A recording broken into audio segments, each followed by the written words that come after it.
Halo dan selamat datang kembali di penjelajahan kita. Kita kan seringkali membagi waktu jadi tiga ya, masa lalu, masa kini, sama masa depan. Tapi pernah nggak Anda terpikir mungkin ada perspektif waktu keenam? Sesuatu yang ya melampaui itu semua.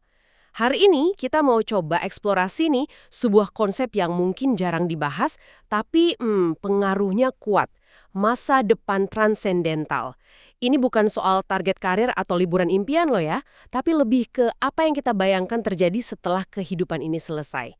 Apa sih sebetulnya ini? Dan kenapa kok penting buat kita kupas? Iya, penjelajahan kita kali ini memang fokus ke sana. Sumbernya dari pemikiran dalam buku The Time Paradox. Dan kita akan dalami khususnya bab 6 yang membahas dimensi waktu keenam ini. Namanya masa depan transendental, atau kita singkat MDT aja kali ya? Betul, MDE. Jadi misi kita kali ini yaitu membongkar konsep ini. Kita mau lihat gimana keyakinan soal kehidupan setelah mati atau mungkin juga ketiadaan keyakinan itu bisa banget membentuk perilaku kita sekarang. Pengaruhnya ke keputusan besar bahkan dinamika peristiwa global. Mari deh kita selami bareng-bareng. Oke, siap. Kita mulai dari dasarnya dulu ya. Apa sih yang dimaksud dengan masa depan transendental ini? Nah, ini beda banget sama masa depan duniawi yang biasa kita pikirin. Kayak, rencana lulus kuliah, nikah, beli rumah, pensiun nyaman gitu. MDT ini lebih ke kerangka waktu yang mulainya pas kita meninggal secara fisik, terus terbentang ya entah sampai kapan, mungkin tak terhingga. Yang menarik, materi yang kita bedah ini nyebutin loh ada alat ukur psikologisnya buat ngukur seberapa kuat orientasi seseorang ke MDT. Namanya Transcendental Future Time Perspective Inventory, TFTPI. Ini nunjukin kalau MDT bukan cuma ide filsafat aja ya, tapi juga konstruk psikologis gitu. Iya, poin pentingnya di situ. Meskipun kan secara ilmiah kita nggak bisa buktikan ada atau enggaknya kehidupan setelah mati. Tapi keyakinan akan hal itu, dampaknya secara psikologis nyata banget. Freud aja, seperti dikutip di buku ini, bilang kalau alam bawah sadar kita itu secara inheren yakin loh kita ini abadi. Data polling juga nunjukin gitu kan. Di banyak negara, termasuk AS yang disebut di materi ini, mayoritas orang percaya ada bentuk eksistensi lain setelah kematian. Oh, jadi kayak semacam peta mental gitu ya? Walaupun tujuannya abstrak, tapi peta itu tetap ngaruh ke arah jalan kita sekarang. Persis. MDT ini ya samalah kayak cara kita bayangin masa depan duniawi kita. Sama-sama konstruksi pikiran. Tapi jangan anggap remeh kekuatannya. Imajinasi kita, baik kolektif atau pribadi, soal apa yang nunggu di sana, itu punya daya dorong yang luar biasa loh. Ke perilaku kita di sini dan saat ini. Harapan dapat pahala, takut hukuman, atau sekedar pengen ninggalin warisan abadi. Itu semua bisa jadi motivator kuat. Nah, ini nih bagian yang seringkali bikin bingung, tapi juga krusial. Gimana bisa ya keyakinan pada sesuatu yang nggak pasti di luar pengalaman kita, kok bisa sekuat itu mendorong tindakan? Bahkan ya seperti yang dibahas di sumber kita ini, tindakan yang ekstrim banget, yang sulit dipahami dari luar. Contohnya kayak aksi bom bunuh diri itu. Gimana MDT ini bantu kita lihat ini dari sudut pandang lain? Iya, materi ini memang pakai MDT sebagai salah satu lensa analisisnya. Setelah menyoroti kalau penjelasan lain yang sering muncul itu ada keterbatasannya. Misalnya penjelasan kalau pelakunya pasti gila atau ada gangguan jiwa. Riset yang dikutip di sana nunjukin secara statistik, para pelaku ini nggak signifikan lebih gila kok dibanding populasi umum. Penjelasan soal cuci otak juga dianggap kurang pas, karena seringnya keyakinan pelaku itu udah sejalan sama komunitasnya. Jadi lebih ke penguatan, bukan diganti total. Oke, jadi bukan karena gila atau dicuci otak total ya?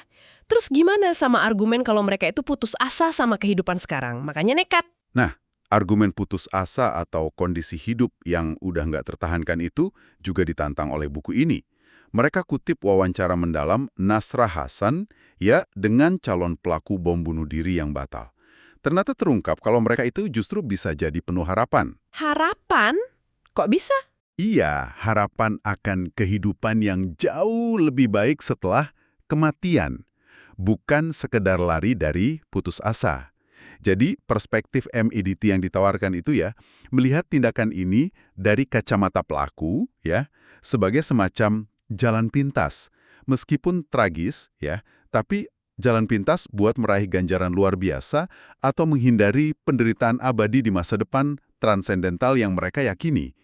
Ini bisa jadi pilihan buat individu religius yang mungkin merasa pintu harapan di dunia ini udah ketutup rapat. Tapi, pintu harapan di dunia berikutnya terbuka lebar banget. Hasan bahkan dikutip bilang ada perasaan kayak, kekuatan roh menarik kita ke atas gitu.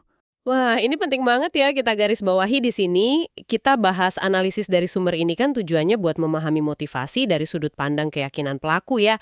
Sama sekali bukan buat membenarkan atau dukung tindakannya atau ideologi apapun. Murni upaya memahami cara pikir yang beda aja. Tentu. Netralitas dalam melaporkan temuan sumber itu krusial.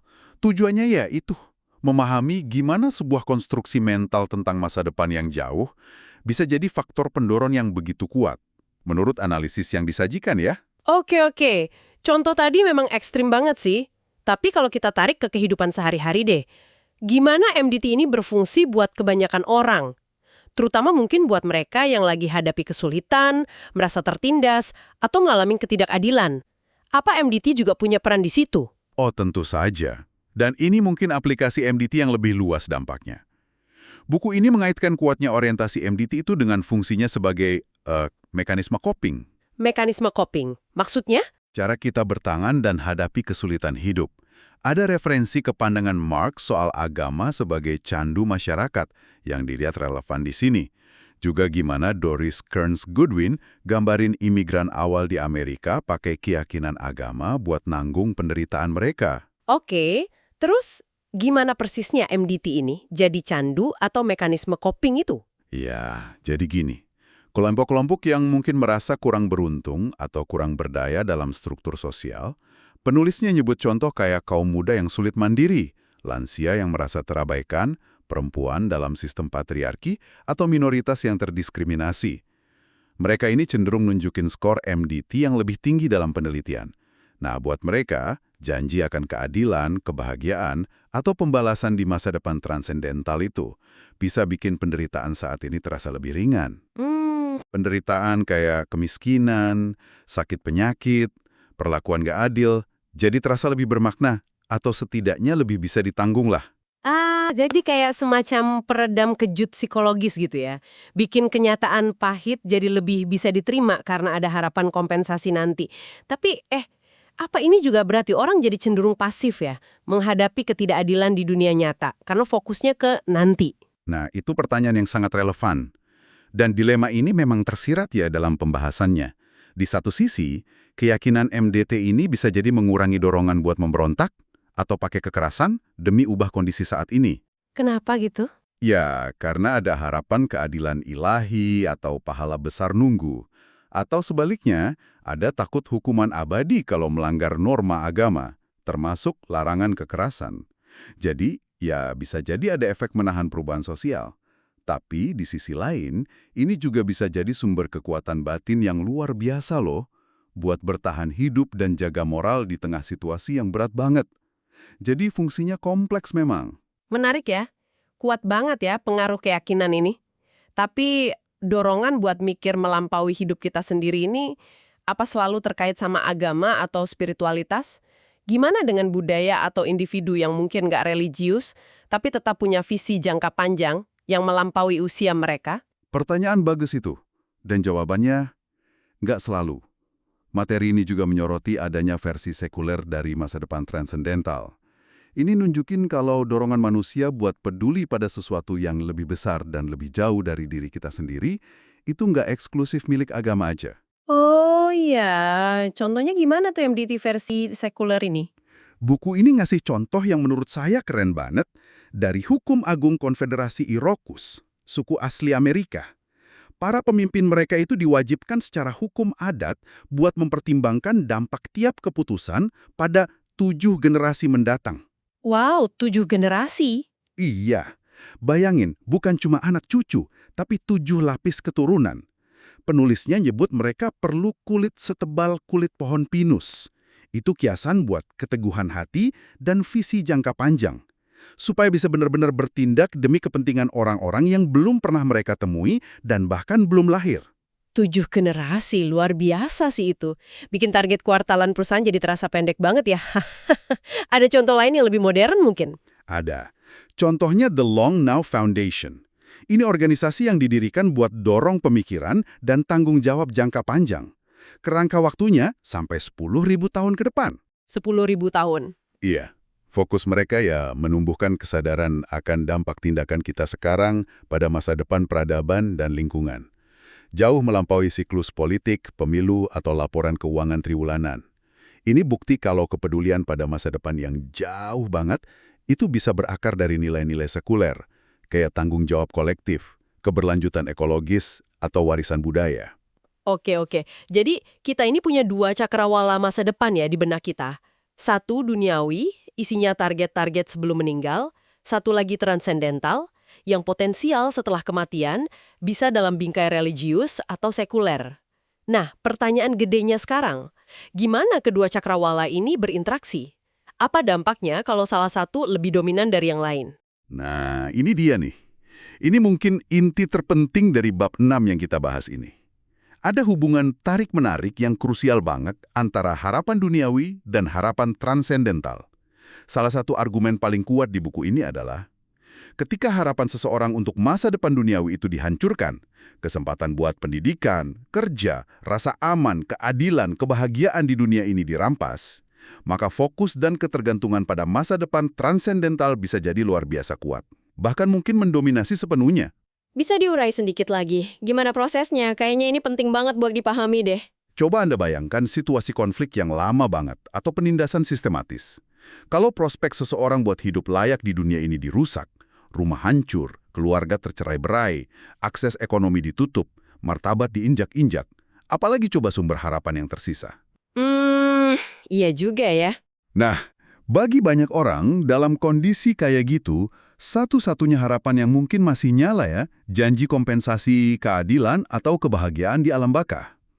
Saat masa depan duniawi terasa gelap gulita, masa depan transendental bisa jadi satu-satunya cahaya di ujung terowongan, satu-satunya jangkar motivasi.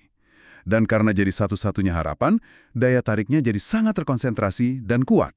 Wah, implikasinya gede banget dong kalau gitu. Misalnya, dalam upaya perdamaian atau bangun masyarakat lagi pasca konflik. Sangat besar.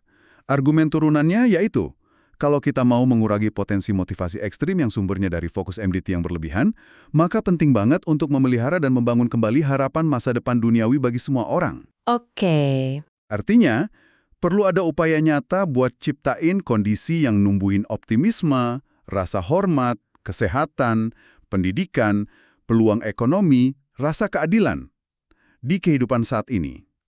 Kalau orang punya harapan realistis buat perbaiki nasib mereka di dunia ini, mereka punya sesuatu buat dipertaruhkan di sini. Jadi ada pegangan ya? Betul. Harapan duniawi bisa jadi penyeimbang penting buat daya tarik harapan transendental. Tanpa itu, MDT bisa jadi satu-satunya pelarian atau tujuan hidup. Oke. Mari kita coba rangkum nilai keseluruhannya deh. Setelah kita kupas konsep masa depan transendental ini dari berbagai sudut. Kenapa Anda, pendengar kami, perlu peduli? Atau setidaknya sadar lah ya akan adanya perspektif waktu ke-6 ini. Manfaat praktisnya apa sih memahami ini? Ya apa yang menarik disimak itu, terlepas dari kita pribadi, percaya atau enggak ya sama detail spesifik MDT, entah itu surga, neraka, reinkarnasi, atau apapun, memahami kekuatan perspektif ini pada diri manusia, itu penting. Buat individu, orientasi MDT, baik yang religius maupun sekuler, itu bisa ngasih makna hidup yang lebih dalam, bisa ningkatin resiliensi atau ketahanan mental, perkuat harga diri. Misalnya, merasa jadi bagian dari rencana kosmik atau kontribusi ke warisan jangka panjang. Dan yang jelas, berfungsi sebagai alat coping yang ampuh banget saat hadapi badai kehidupan. Dan dampaknya buat masyarakat luas gimana? Nah, buat kolektif MDT ini bisa dorong perilaku prososial. Ajaran moral di banyak tradisi, MDT kan nekenin kepedulian sama sesama, jujur, amal, non-kekerasan. Versi sekulernya, kayak pemikiran 7 generasi atau 10.000 tahun tadi, jelas dorong tanggung jawab jangka panjang. yang kita butuhin banget buat isu kayak perubahan iklim dan keadilan antar generasi. Bener banget. Secara umum, MDT ini dalam berbagai bentuknya bisa bantu melembutkan sudut-sudut tajam kehidupan yang kadang terasa kejam atau ajak. Entah kita lihatnya sebagai kebenaran hakiki atau ilusi yang berguna, dampaknya pada motivasi, perilaku, dan kondisi psikologis miliaran orang di planet ini itu fakta. Memahaminya ya bantu kita memahami dunia. Oke, jadi bisa kita simpulkan ya dari penjelajahan kita hari ini, masa depan transendental itu kayak arus bawah yang kuat gitu ya di lautan motivasi manusia. Sering nggak kelihatan di permukaan, tapi terus dorong perilaku kita. Perspektif waktu keenam, ini hidup berdampingan dan kadang gesekan juga sama cara kita lihat masa lalu, nikmatin masa kini, dan rencanain masa depan duniawi. Pemahaman kita soal dinamika ini bisa membentuk cara kita respons masalah pribadi sampai konflik global. Betul sekali. Dan ini mungkin memunculkan satu pertanyaan penutup buat Anda bawa pulang, buat direnungkan. Mungkinkah kemampuan kita untuk mengakui dan memahami betapa kuatnya daya tarik masa depan transendental bagi orang lain, sekalipun keyakinan spesifik mereka beda jauh dari kita? Mungkinkah ini jadi salah satu kunci buat bangun jembatan empati? Di tengah dunia yang rasanya makin terbagi ini, mungkinkah kesadaran akan naluri mendalam manusia buat mikirin apa yang terjadi setelah ini bisa mengubah pendekatan kita ke resolusi konflik, perencanaan kota, kebijakan lingkungan, atau bahkan cara kita didik generasi mendatang? Sesuatu untuk Anda renungkan lebih lanjut. Terima kasih banyak sudah menyimak penjelajahan mendalam kita kali ini. Semoga ada percikan perspektif baru yang bisa Anda bawa ya. Sampai jumpa di pembahasan kita berikutnya.